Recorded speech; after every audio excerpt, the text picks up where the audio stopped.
Mansa Musa, the Lion of Mali, master of the gold of the world. Before the maps were drawn, before the borders were carved and the languages were stolen, there was a king so wealthy that when he walked through Egypt, he broke the economy of an entire civilization with the sheer weight of his generosity. This is the story they did not teach you.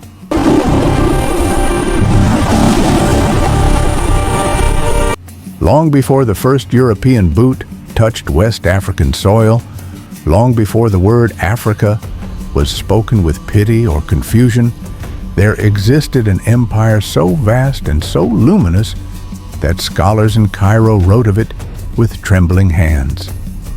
This was the Mali Empire, a civilization stretching across 500,000 square miles from the Atlantic coast in the west to the great bend of the Niger River in the east, from the Sahara in the north to the green equatorial forests in the south. It was an empire of rivers and desert and gold, an empire of trade routes humming with camel bells and merchant songs, an empire of mosques and manuscripts and courts of justice where scholars debated the nature of God under the shade of ancient trees. Into this world, around the year 1280, a child named Musa was born. His mother's name was Kanku, and in the Mande tradition, a child carried their mother's name before their own, so they called him Kanku Musa, Musa, son of Kanku. His father, Fagaleye, was descended from Abu Bakr, the brother of the greatest legend in Malian memory, Sundiata Keita, the Lion King who had founded the empire nearly 50 years before. To be born of this blood was to be born carrying thunder.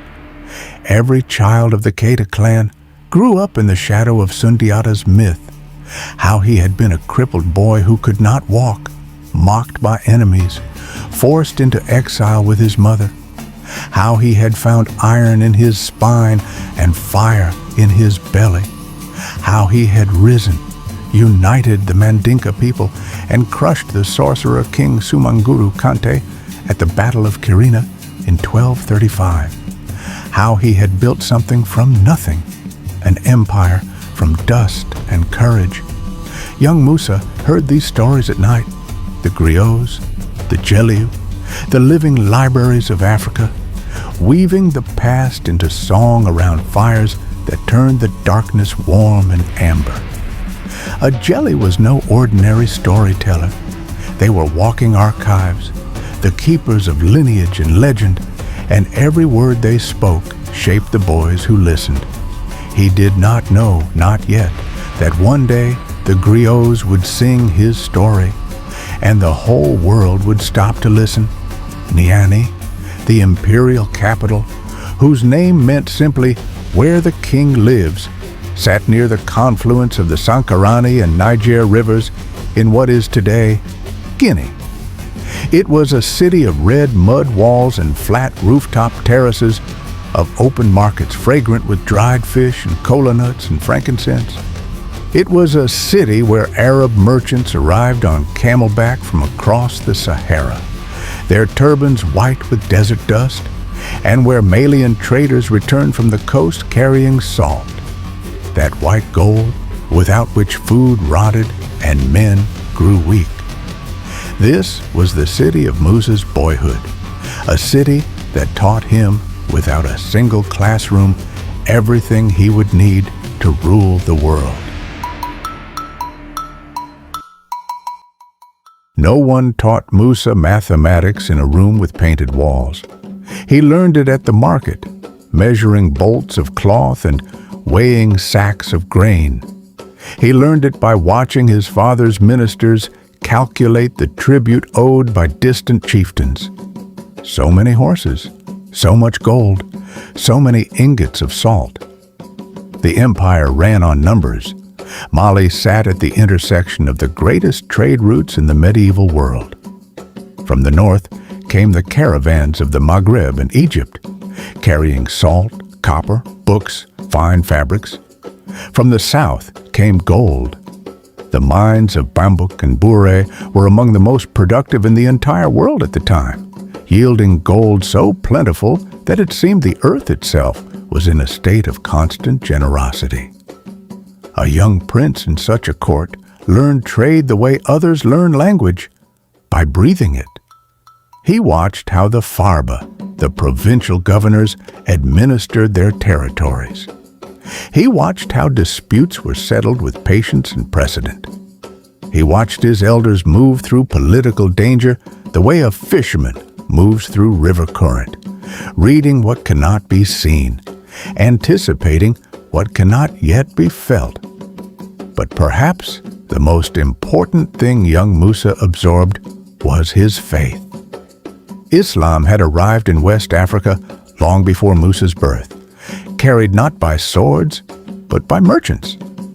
The traders from the Maghreb and Egypt were mostly Muslim, and as they moved through Mali's towns, they left behind something more durable than goods: belief. The Keita dynasty had been Islamized by Musa's time, and he grew up praying 5 times a day, learning to read Arabic so he could engage directly with the Quran, understanding that faith and governance were not separate rivers, but the same current flowing together. The griots' memory.